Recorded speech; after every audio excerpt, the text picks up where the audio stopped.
what you generally see is this: x percentage of y is generally equals to some value z, right? So let me call x as one variable or one parameter, 2 is y, and 3 is this, right? So let me take an example. What is 10 percentage of 300? Right, that's x percentage of y, right? So I'm asking what is z now. So it is equals to what, right? I gave you 10%, that's x, 10, and y as 2. So you just have to find the z. So what do? Percentage is always made by 100 to remove the percentage. 10% is 10 by 100 or 300, right?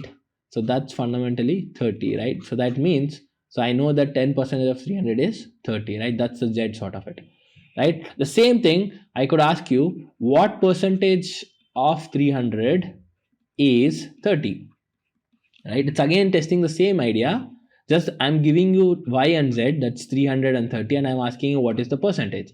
So let me assume a variable x, or I can take any variable k, that's just the sign for us to denote. Let me just take a variable, different variable. I'm answering what with k. I'm saying k is the answer for what, which I have to find the value of k. So k percentage of 300 is, was, were, are, you can write it mathematically as equals to, right? So how can I write this? That I can write by k by 100 of is in 300 is 30, right? So this gets cancelled and 3 tens are. So that is k is 10. So answer is 10 percentage of 300 is 30. That's what it is, right? The other type, if you notice here, I've given you y and z 330 and I'm asking you to find the x percent.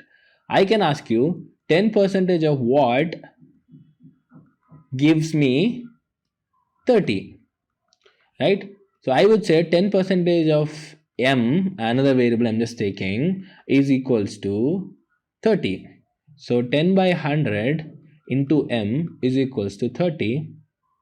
So m is 30 into 10, that goes here, that's 300, right? So that means 10 percentage of 300 gives me 30. Again, it's the same thing. I just gave you x, I gave you z, and I'm asking you to find y, right? So the question could be framed in any way, but they have to give you two things out of these three, right? And you would actually apply it to get the unknown quantity. Right? This is a very fundamental concept, right? I would say like something increased by 10%, all of that. Again, we use the same x percentage of y concept.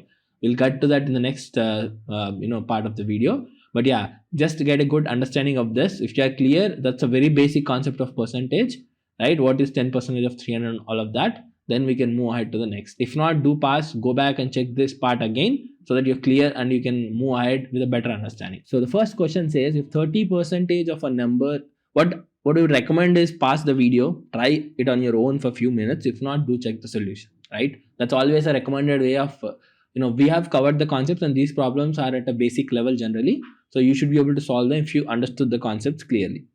So let's start. 30% of a number is 72. Then 70% of that number is equal to, right? So what is this? 30% of a number n is, so that's equals to 72. So that is 30 by 100 into n is 72. 0 gets cancelled. 3 24s are. So 10 goes that side. So that is 24 into 10. So n is 240. I know that 30% of 240 is 72. Now they are asking me what is 70% of that number, right? So 70% is 70 by 100 into 240, right? I get it. And then this 168, right? That's it. That's what you need to do, right? It's fundamentally using the same concept of x percentage of y is z. It just gave a different things in the first case. Then I have to found this based on this and this. Once I found this, again I have to use the same thing. Now this is equals, there's a different percentage, I have to find this. So the same thing applied 2 times, right? There's nothing new that needs to be done. It's just the same thing that you need to be very clear and confident about, and you might do it once or twice based on the difficulty of the question.